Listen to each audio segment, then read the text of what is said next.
હવે આપણી વચ્ચે આવી રહ્યા છે શ્રી હરેશભાઈ ધોળકિયા. હરેશભાઈ મૂળે નાતે જાતે ધર્મે કર્મે શિક્ષક છે, એટલે એક શિક્ષકની અદાથી કામ કરતા આ સાચુકલા જન, જેની ચપ્પલ આજે પણ ધોળા કલરની સ્લીપર છે, એવા ગાંધીજન, જેણે 300થી વધારે પુસ્તકો આપીને ગુજરાતી સાહિત્યને રડિયાત કર્યું છે. ખૂબ જ ઉત્તમ અનુવાદો જેમણે આપ્યા છે. અગનપંખ જેવા અનુવાદ, કલામ સાહેબની આત્મકથાનું ને એવા તો કેટલાય બધા. એમના પુસ્તકોની 18-18, 20-20 આવૃત્તિઓ થઈ હોય એવા પુસ્તકો પણ એક શિક્ષકને કેન્દ્રમાં રાખીને એમણે લખ્યા છે. તો આવા હરેશભાઈ, જેમનો ગઈકાલે જ કચ્છ મિત્રમાં આ પુસ્તક પરિચયનો લેખ પ્રગટ થયેલો, એવા હરેશભાઈ આ પુસ્તકના પરિચય માટે આત્મજ્ઞાન અને સાધના પથ, એટલે કે the experience and the path, એના વિશે વાત કરવા આવશે. પ્રિય હરેશભાઈ.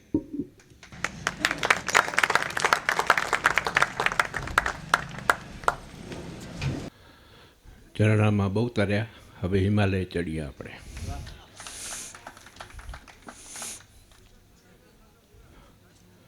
કોઈ પણ પુસ્તકની વાત કરવાનો પ્રસંગ ઊભો થાય તો અધ્યાત્મની વાત કરવા જેટલો આનંદ આવતો હોય છે. દરેક પુસ્તક એક ખજાનો છે. દરેક પુસ્તક પાસે જીવનમાં પરિવર્તન લાવવાની અદ્ભુત તાકાત હોય છે. અનેક પુસ્તકોએ આપણને મહાન લોકો આપ્યા છે. અંકલ ટોમ્સ કેબિન નામનું પુસ્તક, સાદું સીધું પુસ્તક, એણે આપણને અબ્રાહમ લિંકન આપ્યા. તો અનટુ ધ લાસ્ટ પુસ્તક વાંચ્યું આપણે તો આપણને મહાત્મા ગાંધી મળ્યા. પુસ્તકો જબરજસ્ત પ્રભાવ કરતા હોય છે. એક દિવસ એક છોકરો રસ્તામાં ચાલ્યો જતો હતો અને અચાનક માથેથી એક પુસ્તક ઘા થયું અને એના હાથમાં આવ્યું. નવાઈ પામી એણે માથે જોયું તો એક બાપ દીકરાને ધમકાવતો હતો કે આવા પુસ્તક વાંચો બગડી જઈશ તું. એટલે એ દીકરો પુસ્તક ન વાંચે માટે એણે બારીમાંથી ઘા કર્યું, જે આ યુવકના હાથમાં આવ્યું. અને યુવકે જોયું કે એ પુસ્તક હતું સ્વામી વિવેકાનંદનું કર્મયોગ. યુવક જિજ્ઞાસાથી પુસ્તકને ઘરે લઈ ગયો અને વાંચ્યું અને બીજે જ દિવસે રામકૃષ્ણ મિશનમાં જોડાઈ ગયો. આ પુસ્તકનો પ્રભાવ. એટલે આવા તો અનેક દાખલા છે. અને 80% લોકોને ગુરુ મળતા નથી, પુસ્તક જ ગુરુ બની શકતું હોય છે. આવા એક પુસ્તક નિમિત્તે આપણે જ્યારે એકઠા થયા છીએ અને એવા અદ્ભુત પુસ્તકનો પરિચય આપવાની તક મને આજે મળી છે, એને હું પરમ સદભાગ્ય માનું છું.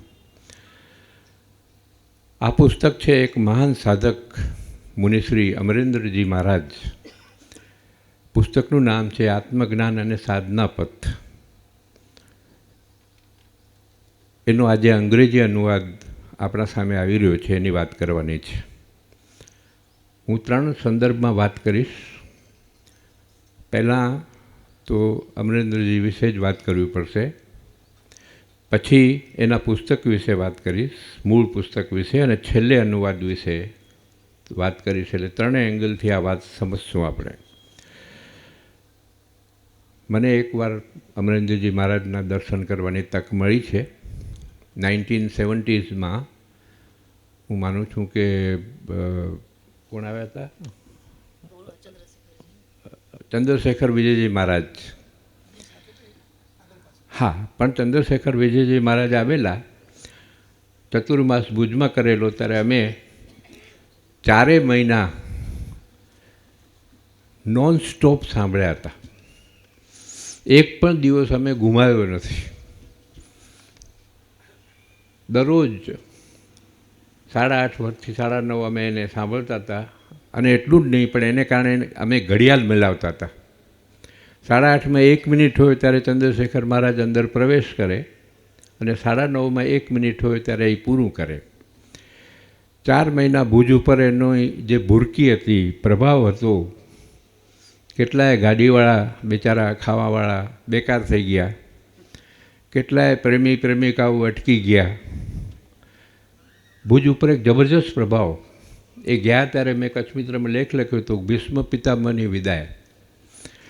મેં એમને કહ્યું ભીષ્મ પિતા વિશે મેં સાંભળ્યું છે, પણ તમને જોયા ત્યારે ખબર પડી કે આવા જ ભીષ્મ પિતામહ હોવા જોઈએ. અને એમના પછી થોડા જ સમયે અમરેન્દ્ર વિજય મહારાજ આવેલા, ત્યારે ભુજમાં દાદાવાડી નામનું એક સ્થળ છે, ત્યાં એમના દર્શન કરવાની તક મળી હતી. વલસાડ ગયો ત્યારે પણ ઈચ્છા હતી બંધુ ત્રિપુટી પાસે, પણ તે વખતે એ રોગથી પીડાતા હતા, એટલે કોઈને મળતા નહોતા, એટલે એમને મળી શક્યું નહોતું. આ પુસ્તક એમનું જ પુસ્તક છે. ઘણીવાર એવું હોય છે કે પુસ્તક બહુ જ ઉત્તમ હોય છે, પણ એના કરતાં બહુ સામાન્ય હોય છે. પુસ્તક બેસ્ટ લખી નાખીએ, પણ પોતે પાછા બેસ્ટ ન હોય. બંને કરતા અને પુસ્તક બંને ઉત્તમ હોય એવા વિરલ દાખલાઓ આપણે ત્યાં હોય છે. આજે અહીંયા જે પુસ્તકનો પરિચય કરી છે, એમાં બંને ઘટના ભેગી છે. પુસ્તક પણ ઉત્તમ છે અને કર્તા પણ એનાથી ઉત્તમ છે. વળી આ પુસ્તક કેવળ પુસ્તક નથી, કર્તાની કોરી કલ્પના નથી.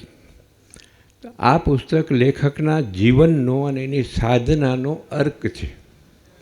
એટલે પુસ્તકને સમજવા માટે નેચરલી પહેલાં કર્તાને સમજવા પડે. કર્તાને જો સમજશું તો પુસ્તકને આરામથી સમજી શકાશે. મુનિશ્રી અમરેન્દ્રજી વિજયજી મહારાજ કોઈ સામાન્ય સાધુ કે મુનિ ન હતા. દેશમાં ફરતા હજારો સામાન્ય સાધુઓ જેવા પણ ન હતા. સાચા સાધુ હતા. સાચા સાધુનું લક્ષણ એક જ હોય છે કે 24 કલાક આત્મ સાક્ષાત્કારની સાધના કરે છે. સાધુ કે સંન્યાસી થવાનો એકમાત્ર હેતુ હોય છે કે પરમની સાધના કરવી અને પરમનો સાક્ષાત્કાર કરવો. આવા સાધુની પળે પળ 24 કલાક સમગ્ર જીવન આ એક જ કાર્ય માટે હોય છે. બહારથી જે પણ કામ કરતા હોય, પણ એ બધા પાછળ અને એ દરમિયાન પણ એમની આંતરિક સાધના ચાલુ હોય છે.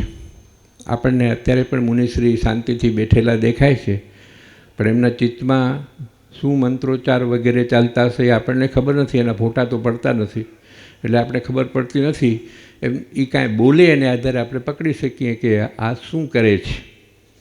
કબીરને વાંચીએ છીએ ત્યારે આપણે ખ્યાલ આવે કે કબીર શું વિચારે છે. લાલી દેખન મેં ગઈ, ત્યારે ખબર પડે છે કે આ ભગવાનને જોવા નીકળ્યા છે, અને છેલ્લે મેં બી એવું ગઈ લાલ, હું જ ભગવાન બની ગયો છું. એટલે આવા લોકો સાધુ સંન્યાસીઓ જેને કહીએ છીએ આપણે, એ ઈશ્વરને, સત્યને કે આત્માને સમર્પિત હોય છે. ભલે આપણા સાથે બેઠા હોય કે આપણી સાથે વાતો કરતા હોય, પણ એમનું મન ઈશ્વરમાં જ રત હોય છે. સાધક તરીકે એમનું જીવન શરૂ થાય છે અને સિદ્ધ તરીકે એમનું જીવન પૂરું થતું હોય છે. અમરેન્દ્ર વિજયજી પણ આવા જ આત્મરત સંન્યાસી હતા. એટલે તેમનું પુસ્તક પણ આ જ વાત કરે છે. સાધના કેમ કરવી, સાધનામાં પ્રગતિ કેમ કરવી અને અંતે સિદ્ધ કેમ થવું, એ જ વાત એમના પુસ્તકમાં છે. આત્મજ્ઞાન મેળવવાનો અને તે માટે સાધના પથ કેવું હોવું જોઈએ એની એણે વાત કરી છે. પોતાના અનુભવથી, કાલ્પનિક નથી, ઉપનિષદ ગીતા વાંચીને નથી કરી, પોતે પળે પળ જીવીને આ લખ્યું છે. એટલે જરૂરી છે કે એમની સાધનાને, એમના આત્મજ્ઞાનનો પણ થોડોક 2 મિનિટ પરિચય થવો જોઈએ. મુનિશ્રી બાળપણથી જ કે નાનપણથી જ સાધુ નથી. શરૂઆતમાં સામાન્ય જીવન જીવ્યા છે, કામ કર્યું છે, લગ્ન કર્યા છે, પણ એ બધા સાથે સમાંતર એમનો આત્મવિકાસ ઉર્ધ્વ થતો રહ્યો છે, જે અંતે સંન્યાસમાં પરિણમ્યો છે. બહારથી તે જૈન મુનિ છે, પણ હકીકતે સંપ્રદાયથી પર એવા સત્યના સાધક છે. જ્યાંથી પણ સત્ય મળે ત્યાં એની સ્વીકારવાની તૈયારી હતી. એટલે સાંપ્રદાયિક સાધના સાથે રમણ મહર્ષિને પણ એની સાધનાને પણ એમણે સ્વીકારી છે, જેના માટે એને ખૂબ ભોગવવું પડ્યું હતું. બૌદ્ધ વિપસ્યનાને પણ એણે સ્વીકારી છે. મૂળ સાધના સાથે બંનેનો સમન્વય કરીને આગળ વધ્યા છે. પણ સોક્રેટિસ જેમ પોતાના નિર્ણયમાં અફર રહ્યા છે અને આગળ વધતા રહ્યા છે. એમના જીવન વિશે બહુ માહિતી મળતી નથી, પણ એમના લખાણો અને એમના વિશેના અભિપ્રાયોમાંથી આપણે એ કેવા હતા એ આપણે સમજી શકીએ છીએ. બે ચાર અભિપ્રાયો જોઈએ તો ખ્યાલ આવશે. દુલેરાય માટલિયા એક જગ્યાએ લખે છે કે તેમનું જે માર્ગદર્શન છે તે કેવળ તાત્વિક કે શાસ્ત્રીય નથી, પણ અનુભવ, જ્ઞાન અને આધુનિક વિકાસના સંગમ જેવું છે, અને એમાં પવિત્રતાનો અનુભવ આપણને થાય છે. રોહિત શાહ લખે છે, જીવનને જીતનારા તો ઘણા હોય છે, અને એ જ રીતે મોતને જીતનારા પણ ઘણા હોય છે, પણ જીવન અને મોત બંને ઉપર વિજય મેળવનારા વિરલ હોય છે. મુનિશ્રી એવી વિભૂતિ હતા. કાંતિલાલ કાલાણી, જે પોતે ઉત્તમ લેખક છે, એ લખે છે કે અવતરણનો હેતુ એમની પાસે સ્પષ્ટ હતો અને અખંડ જાગૃતિ રાખીને આગળ વધતા રહ્યા. આ તો દૂર જોનારાઓએ લખ્યું છે, પણ એમની પોતાની અનુભૂતિ શું હતી એ આપણે એમના જે લખાણો છે એમાંથી ખ્યાલ આવે છે. એક બે મુદ્દા જોઈએ આપણે. એક જગ્યાએ એ પત્રમાં લખે છે કે એટલું જ કરવાનું છે કે પ્રત્યેક અનુભવમાં મૃત્યુને ઘટિત થવા દેવું, ભૂતકાળની સ્મૃતિઓમાં કે ભવિષ્યકાળના સ્વપ્નાઓમાં ન રચવું, દરેક ઘટનાને સમગ્રતાથી જીવી લેવી. આ દરેક વાક્ય ઉપર મુનિશ્રીને કહ્યું તો 2-2 કલાક ભાષણ આપશે, જે હું રમતે રમતે કહું છું, જેને સમજવા માટે વર્ષો લાગે એમ આપણે કહી શકીએ. તો દરેક ઘટનાને સમગ્રતાથી જીવી લેવી, વર્તમાનના દૃષ્ટા રહીને એમાંથી પસાર થઈ જવાનું છે. રમણ મહર્ષિ અને વિપશ્યા બંનેનું આ મિશ્રણ છે. જો તેમાં ગમો અણગમો, પસંદગી નાપસંદગી ઉદ્ભવે તો સમજવું કે દ્રષ્ટાભાવમાંથી કરતા ભક્તાભાવમાં સરકી જવાયું છે. જો વર્તમાન ક્ષણમાં નિર્લેપ રીતે જીવી શકાય તો ઉદય આવેલું કર્મ વેદાઈ જાય અને નિર્જરા થઈ જાય. સાધકની શ્રદ્ધા વ્યક્ત કરતાં એક જગ્યાએ લખે છે કે ભગવાનના પ્રેમમાં મગ્ન સાધકને પ્રભુ પોતે જ સાચવતા હોય છે, એટલે જાતના યોગક્ષેમની ચિંતા પોતા માટે સાધકે કરવાની જરૂર નથી. ભગવાન પર શ્રદ્ધા અને જગત સાથે આત્મીયતા, પ્રેમ જે અંતરમાં હોય ત્યાં જ પ્રસન્નતા નિવાસ કરે. એક જિજ્ઞાસુને માર્ગદર્શન આપતા એમણે કહ્યું છે કે આખા દિવસના અનેકવિધ કર્મોનો કોલાહલ મચી રહ્યો હોય ત્યારે પ્રવૃત્તિની ધમાલ વચ્ચે કામકાજમાંથી થોડી પળો લૂંટી લઈને મૌનના માર્ગે હૃદય મંદિરમાં ડોક્યું કરી લઉં એ અત્યંત હિતાવહ છે. એક એવો સમય આવશે કે હાથ બીજી પ્રવૃત્તિમાં રોકાયેલા હશે, છતાં એ સઘળો સમય પરમાત્મા સાથેનું અનુસંધાન ચાલુ રહેશે. રામકૃષ્ણનું વાક્ય અહીંયા તમને યાદ આવી જશે. રામકૃષ્ણ કહેતા, કોઈકે એને પૂછ્યું હશે કે સાધના કેમ કરવી, તો એણે જવાબ આપ્યો કે કામ કરતા હો ત્યારે એક હાથથી કામ કરવું, બીજો હાથ પ્રભુના ચરણમાં રાખવું, કામ પતી જાય તો બીજો હાથે પ્રભુના ચરણમાં મૂકી દેવાનો. આ જ વાત અહીંયા જુદી રીતે મુનિશ્રી કરે છે. સઘળો સમય પરમાત્મા સાથે અનુસંધાન ચાલુ રહેશે અને આપણે દેહાદી સગળાએ ઔદિક્ય ભાવોથી અસ્પૃષ્ટ શાશ્વત વિશુદ્ધ આત્મા છે એ ભાન પણ આપણને જાગૃત રહેશે. પોતાના અનુભવને આધારે જીવન સફળ કેવું હોય એના વિશે તે કહે છે કે શાશ્વત અને નાશવંત ભાવોનો વિવેક, સમત્વ, જગતના સર્વ પ્રાણી સમૂહ પ્રત્યે આત્મસમ દૃષ્ટિ, દેહ અને આત્માનો ભેદ અને પરમાત્મા તત્વ સાથેનો સંબંધ, જીવનમાં જેટલે અંશે આ ગુણો વિકસે અને સ્થિર બને એટલું જીવન સફળ છે એમ માનવાનું. ત્રીજા પુરુષમાં પોતાનો પરિચય આપતા કહે છે, તત્વદર્શી પુરુષોના ઉપદેશની આ લાક્ષણિકતા હોય છે કે તેઓ કોઈ મત કે પંથના પક્ષકાર ન બનતા નિર્ભય સત્યના સમર્થક અને પ્રબોધક રહે છે. જુઓ, સાંપ્રદાયિકતા અને આધ્યાત્મિકતા વચ્ચે જે ફરક છે, સાંપ્રદાયિક એટલે અંગ્રેજીમાં જેને કન્ડિશન્ડ માઇન્ડ કહે છે, અમુક જ રીતે વર્તે, અમુક જ રીતે વિચારે. સત્યવાળો સત્ય મળે એટલે બધું બદલતું જાય. ગાંધીજીની દરેક ચોપડીમાં તમે વાંચ્યું હશે કે હું દરરોજ સત્ય તરફ આગળ વધું છું, એટલે મારા વિચારો બદલે છે, એટલે વાચકે મારા છેલ્લા વિચારો સ્વીકારવા, આગલા વિચારો નહીં સ્વીકારવાના, કારણ કે મારું સત્ય આગળ વધી ગયું છે. અહીંયા એ જ વાત મુનિશ્રી કહે છે. સત્ય દર્શન થઈ જાય પછી ધર્મનો જે સાચો અર્થ મળે છે એના વિશે કહે છે કે આજે આપણે વૈરાગ્યનો અભ્યાસ રાખ્યો છે પણ ધ્યાન વિસાર્યું છે.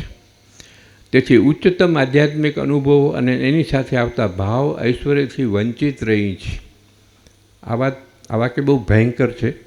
તમને કહી દઉં, આખો જૈન ધર્મ ધ્યાન ઉપર ઊભો છે. મહાવીરે 12 વર્ષ 24 કલાક ધ્યાન ધર્યું છે અને આજે એ જ ભૂલાણો છે.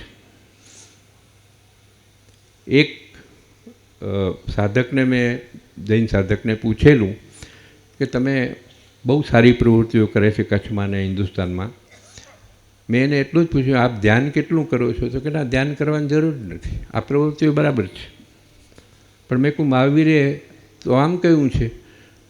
તો કે આજનો યુગ એમ કહે છે કે પ્રવૃત્તિ કરો, ધ્યાન ભૂલાઈ ગયું છે. એની આ જ વાત કરે છે કે આજે આપણે વૈરાગ્યનો જ અભ્યાસ રાખ્યો છે, ધ્યાન વિસાર્યું છે.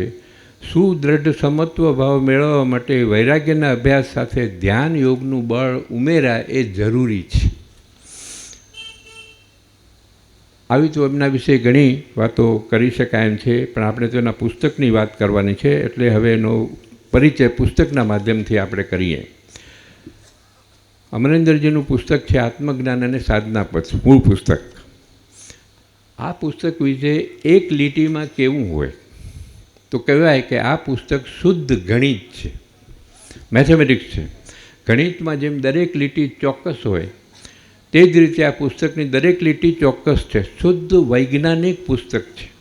એક પણ લીટી વ્યર્થ અને વધારાની નથી લખાણી. મુનિશ્રીને જે કહેવું છે તે સ્પષ્ટ કહે છે. દરેક મુદ્દો, દરેક લીટી, દરેક પ્રકરણ એટલી સ્પષ્ટતાથી લખ્યું છે કે જાણે આપણે ગણિત કે વિજ્ઞાનના સૂત્રો વાંચતા હોઈએ, E=mc² જેવું કાંઈક વાંચતા હોઈએ આપણે, એવું લાગ્યા કરે છે. પહેલાં એનો સ્થૂળ પરિચય કરીએ. આ પુસ્તક મુંબઈના જ્ઞાન જ્યોત ફાઉન્ડેશન ટ્રસ્ટે, કિંજલ એન્ડ ટીમે પ્રકાશિત કર્યો છે. મહત્ત્વની વાત છે કે આ પુસ્તકની પ્રસ્તાવના અમરેન્દ્રજીની લેવલના જ આધ્યાત્મિક માણસ મકરંદ દવેએ પ્રસ્તાવના લખી છે.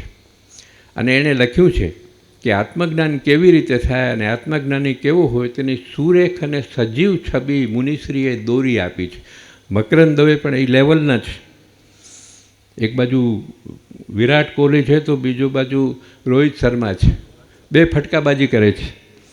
તો એક્ઝેક્ટલી એ જ લેવલના માણસે આ વાત લખી છે. ખુદ લેખક પણ પોતાની મનની વાત એટલે કે પ્રસ્તાવનામાં લખે છે કે પૂર્વે જે મેં મૂંઝવણ અને મનોવ્યથાઓ અનુભવેલી તેવી મૂંઝવણ અને મનોવ્યથામાંથી પસાર થતા જિજ્ઞાસુ સાધકોને પોતાની ખોજમાં ક્યાંક ઉપયોગી થાય એ આશાએ મારી સમજણ એમના સામે રજૂ કરું છું. એટલે આપણા સામે અરીસાનું એ કામ કરી રહ્યા છે. મારા અધ્યયન, ચિંતન, મનન, અવલોકન અને યત્કિંચિત સાધનાના અનુભવોનો અર્થ આ પુસ્તકમાં રજૂ થયો છે. આ પુસ્તક પ્રકાશિત થતાં લોકપ્રિય થઈ ગયું. 6 આવૃત્તિ આજ સુધી પ્રકાશિત થઈ ગઈ છે.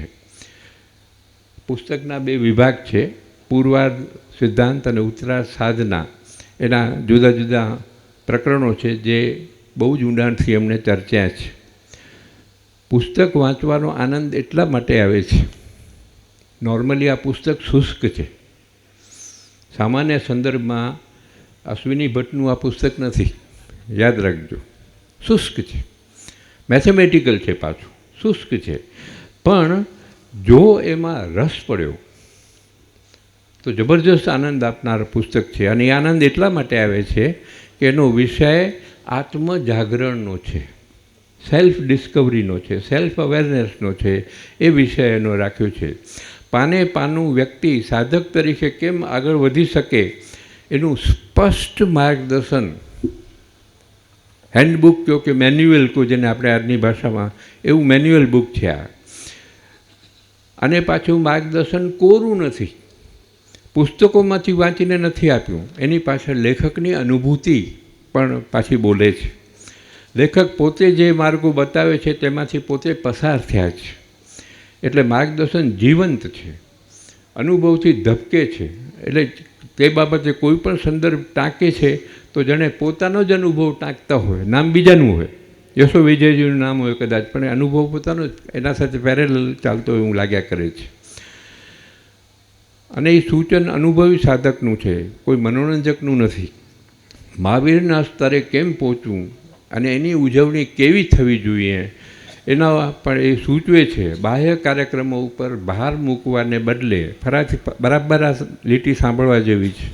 બાહ્ય કાર્યક્રમો ઉપર ભાર મૂકવા બદલે તપ આધારિત કાર્યક્રમો થાય અને વર્તમાન પેઢીને મહાવીરની ઝાંખી થાય એમ તે માને છે. સંપૂર્ણ મૌન સાધુ છે. એક જૈન કથા છે કે એક ગામમાં એક મંદિર હતું. વર્ષોથી સંપૂર્ણ શાંત મંદિર હતું.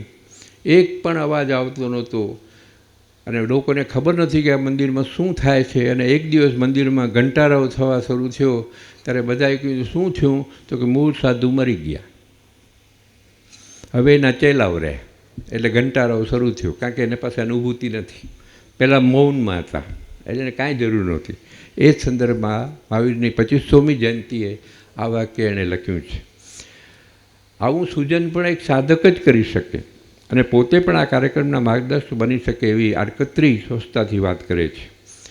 પુસ્તક વિશે, મૂળ પુસ્તક વિશે ઘણી વાત કરે, પણ આપણે તો અનુવાદની વાત કરવાની છે અને અનુવાદની ગુણવત્તા તપાસવાની છે. અને પણ અનુવાદની વાત કરીએ ત્યારે પાછો અનુવાદકનો પરિચય કરવો પડે. જેમ પુસ્તક વાંચતા મુનિશ્રીનો પરિચય કરવો પડ્યો, તેમ આ અનુવાદ માટે એના અનુવાદકનો પણ પરિચય કરવો પડે. અને અનુવાદક છે એક તપસ્વી અને અભ્યાસી મુનિ, ઉપાધ્યાય શ્રી ભુવનચંદ્રજી મહારાજ અહીંયા જે બેઠા છે. એ પણ વર્તમાનના એક તપસ્વી ઋષિ છે. ખ્યાલ રાખજો, તપસ્વી મુનિ છે. પરંપરાગત રીતે તો જૈન મુનિ જ છે, પણ એમાં રહેવા સાથે વ્યાપક વાંચનના પ્રભાવે અત્યંત વિશાળ ચિત્ત એ ધરાવે છે. જૈન પરંપરાના સાહિત્યના અભ્યાસ સાથે અન્ય આધ્યાત્મિક અને અન્ય સાહિત્યના ઊંડા અભ્યાસી એ રહ્યા છે. વિવિધ ભાષાઓનું સાહિત્ય અધ્યયન કરે છે, સમાંતરે અનુવાદ પ્રવૃત્તિ પણ કરે છે. એ સંદર્ભમાં એમણે આ પુસ્તકનો અનુવાદ કરેલો છે. શા માટે આ અનુવાદ કર્યો? હવે હું મૂળ પુસ્તક પર આવું છું. અનુવાદ કરવા પાછળ એમનો એક હેતુ હતો. તે પોતે મુનિશ્રીના ચાહક હતા. તેમના વિશે લખે છે કે આ પૃથ્વી ઉપર અવતરનાર પરમ સત્ય અને પરમ તત્વના ખોજી પુરુષોમાંના તેઓ એક હતા. સમાંતરે એ પોતે પણ એના જેવા જ સાધક છે. એમના સાથે આધ્યાત્મિક બાબતોની ચર્ચા પણ એમણે કરી છે. અને જે લખતા એમાં સહવિચારક તરીકે એ સાથે રહેતા હતા. એટલે આ પુસ્તકની યાત્રામાં પણ તે સહયાત્રી હતા. પોતે પોતાની પ્રસ્તાવનામાં લખે છે કે I consider my self privileged for being associated with this masterpiece of Munishri. Except for the first edition, I have remained connected with all later editions. After the sudden departure of Munisri, I also got the priceless opportunity to prepare for the 5th edition. એ ગયા પછી 5મી એડિશનમાં મેં મહત્ત્વનું કામ કર્યું છે એ લખે છે. પછી અનુવાદનો શું કામ એણે હાથમાં લીધો એ કહે છે, The book embraces multiple languages and is packed with Jain terminology. પરિભાષાથી Jain પરિભાષા બહુ અઘરી છે, વાળ ઊભા થઈ જાય આવી છે, એટલે જ નથી રાખતો. It also entails sufficient acquaintance with the yogic terminology, Jain terminology વત્તા yogic terminology, and multifarious tradition of spirituality. જગતની જેટલી આધ્યાત્મિક સિસ્ટમ્સ છે, વ્યવસ્થાઓ છે, એ બધીનો એણે એમાં સમાવેશ કર્યો છે. ફિયરિંગ એટલે એમને ભય લાગ્યો, એટલે કહે છે કે ફિયરિંગ a flawed rendering of book at the hands of scholar not conversant with spiritual jargon. એવા પંડિતોના હાથમાં જો આ પુસ્તકનો અનુવાદ આવી ગયો કે જેને આધ્યાત્મિક પરિભાષાની ખબર નથી અને કોરા સ્કોલર છે, એ ભયે I had to make the decision of taking this task upon my self. એટલે મારે કામ હાથમાં લેવું પડ્યું છે, પરાણે કામ હાથમાં લીધું છે, જેથી આ પુસ્તક જો ભૂલથી કોઈકના દ્વારા અનુવાદ એવા લોકોના હાથમાં અનુવાદ થઈ જશે કે જે કદાચ કુશળ હોય પણ આધ્યાત્મનો એનામાં સ્પર્શ જ ન હોય. એટલે શુષ્ક અનુવાદ ન થાય એ ચિંતાથી એમણે આ વાત શરૂ કરી છે.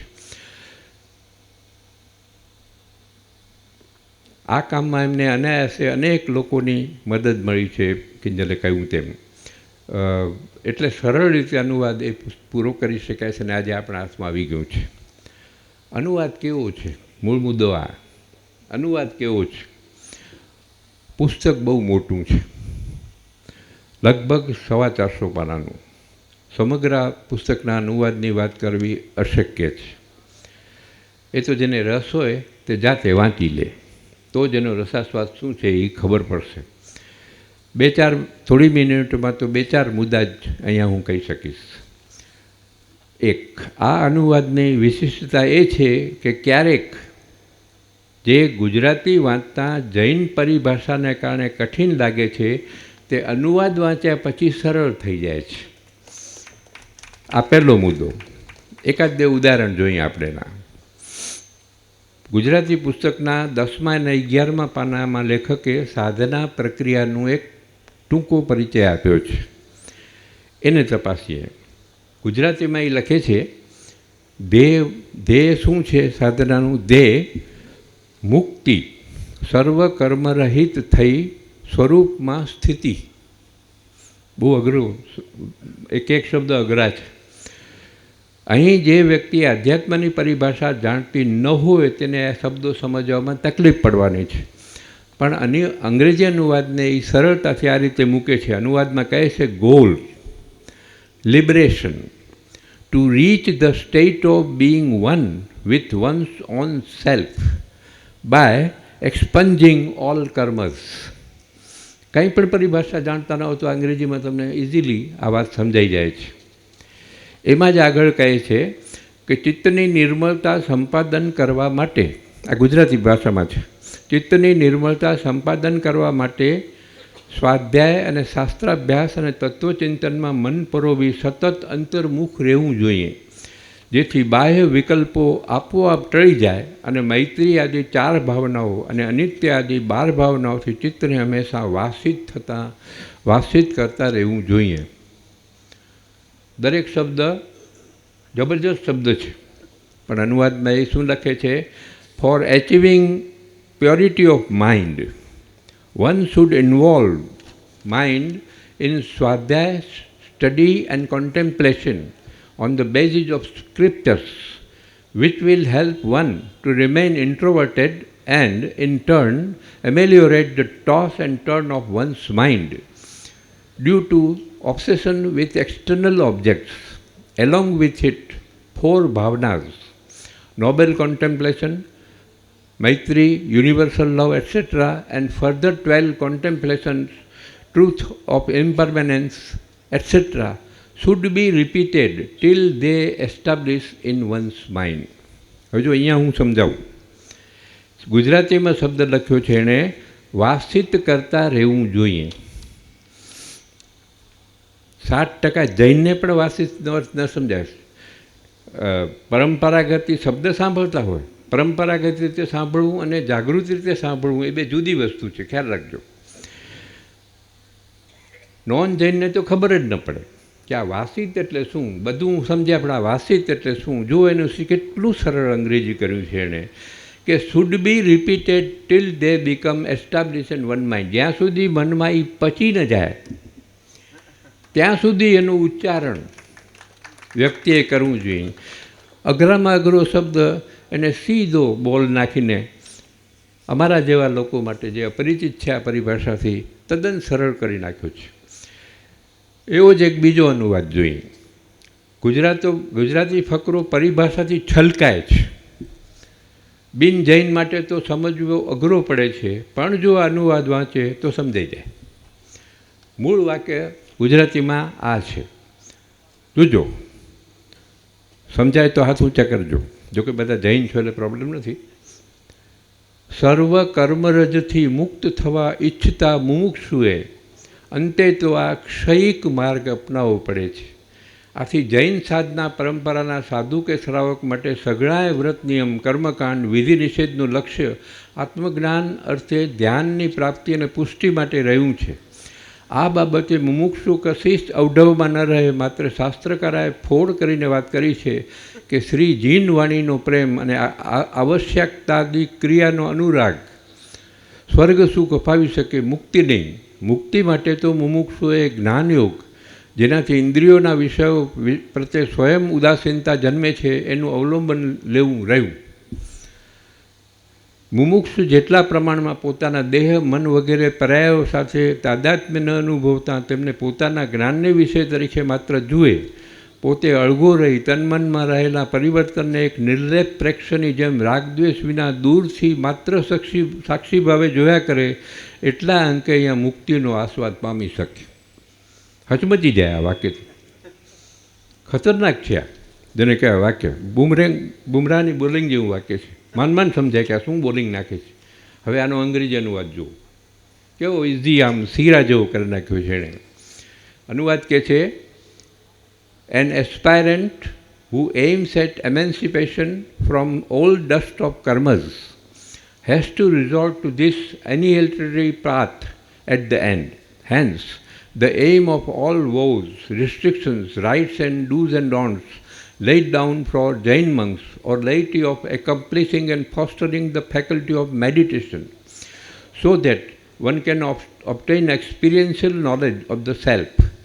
With a view to removing the doubts of student, the scriptural authors have made it clear that fondness of words of Lord Jina and inclination to stipulated observances might give one luxuries of heaven, but not the supreme state of liberation.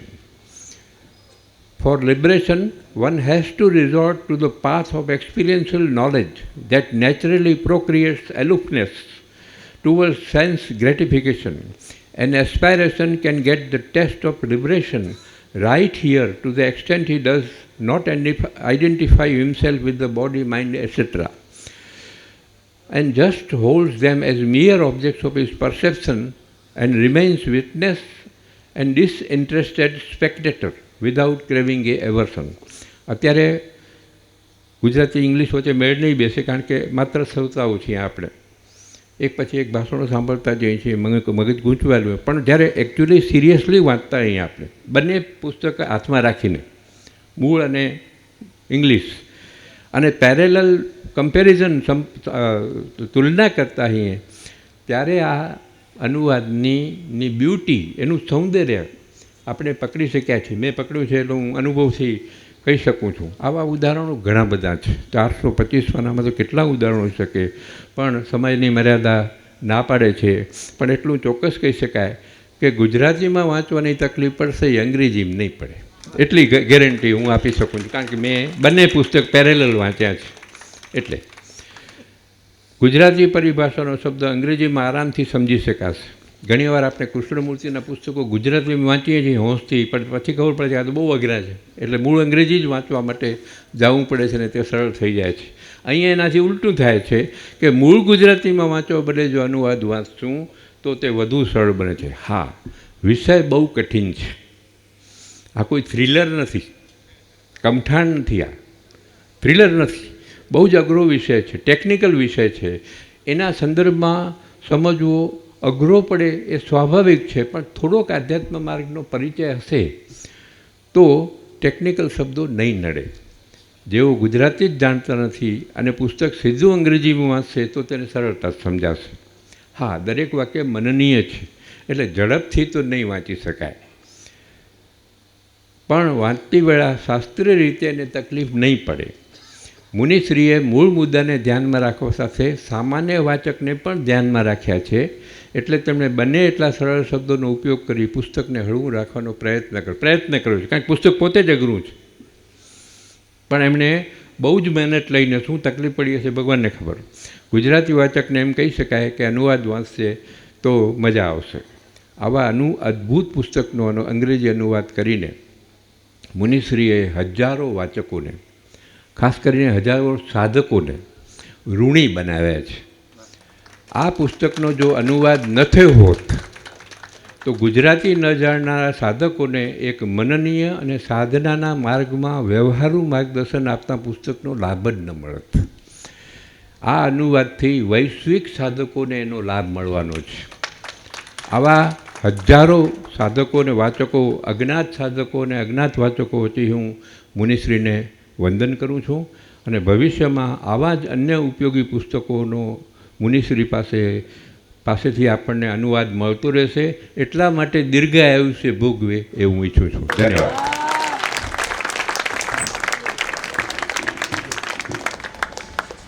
શિક્ષક છેલ્લે lesson તો આપતા જ જાય, કોઈ પણ ફોર્મમાં આપે, પણ બહુ જ સહજ અને સરળ રીતે એમણે ઘણા બધા મુદ્દાઓને આવરી લઈ અને પુસ્તક પરિચય કરાવી આપણને સૌને કૃતાર્થ કર્યા.